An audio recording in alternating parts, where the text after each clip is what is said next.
Така изглежда самия продукт с удобна помпичка, като всъщност маската е и за скалпа, и за краищата на косата, като е предвидено да не омазнява, предотвратява загубата на коса и стимулира растежа.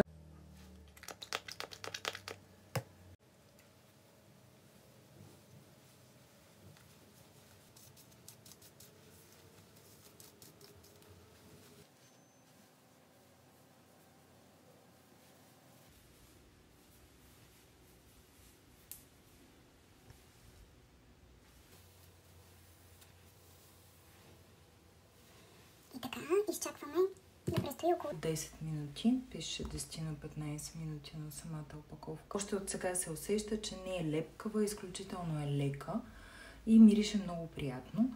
Можете да си сложите една шапка, с която всъщност като се затопли от самата топлина на главата, по-лесно да проникне маската в коса му.